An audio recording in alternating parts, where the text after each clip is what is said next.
Hey, Mount Movers. For those that don't know me, my name is Chase Luft, and I'm the Special Projects Division Manager at Turner Construction here in Dallas.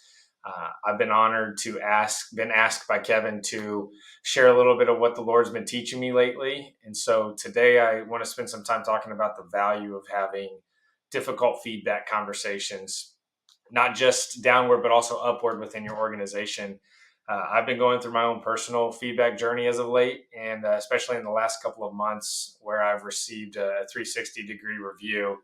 And I can say that having received that feedback, it was hard at times, but it was super beneficial for me.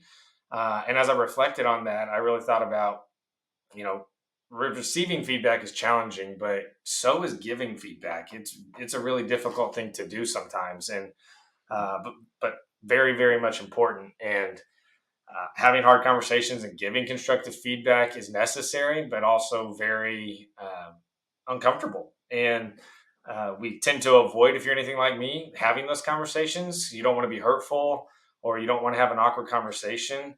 But in reality, those conversations are crucial for everyone's development. So if we avoid those hard conversations, we miss out on meaningful growth. And so do the people that need to hear that feedback. Proverbs 27:17 tells us that as iron sharpens iron, so one person sharpens another. And I believe that God puts people in our lives and us in others' lives truly to help us become the best version of ourselves. Uh, Without that loving and honest feedback, we miss out on what God's best is for us. And so, as it pertains to giving feedback to those that report to you, both positive and constructive feedback are crucial in employee development. It can build trust.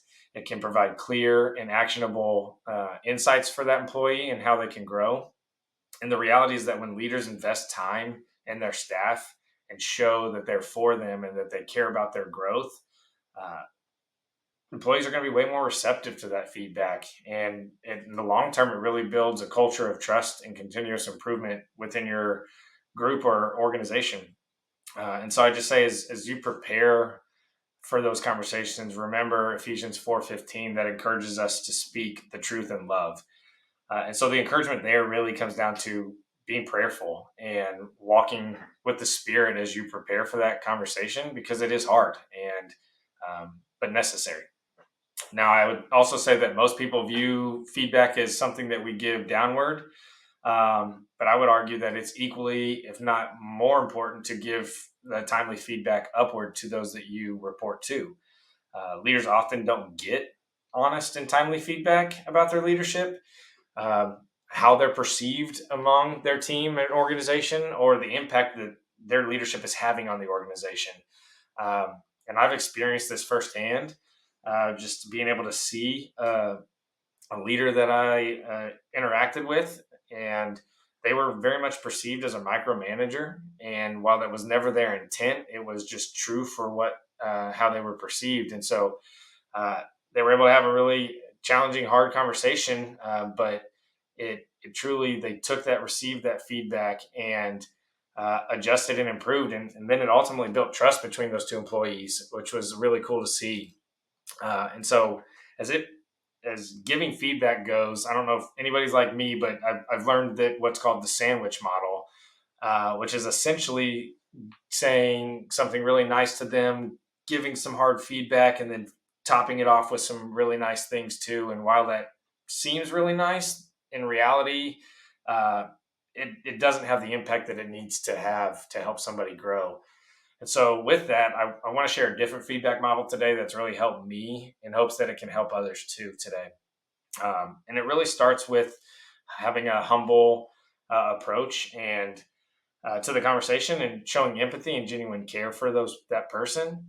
And for those that are familiar with the 1720 podcast, go back and find episode 108, where Adam Tarnow really gives some really awesome insights, just talking about having hard conversations, uh, especially upward. And it really starts with acknowledging that you might feel this is a little bit awkward, or that you're really nervous about having the conversation, but you feel that it's important because you want a good working relationship, or you really want that leader to understand the impact that they're having on the organization so that they can grow and improve.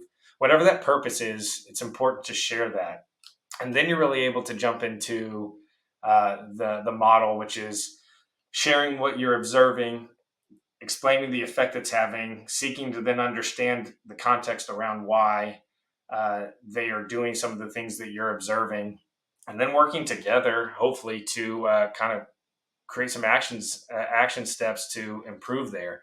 Um, so much of what we choose to share and engage in those conversations can be fruitful and allow collaboration for growth. And so I hope this is a good reminder or a kickstart for those that are hearing it for the first time around feedback.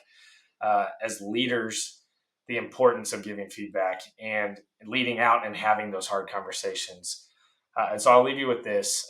Proverbs 15:23 tells us that a person finds joy in giving an apt reply, and how good is a timely word.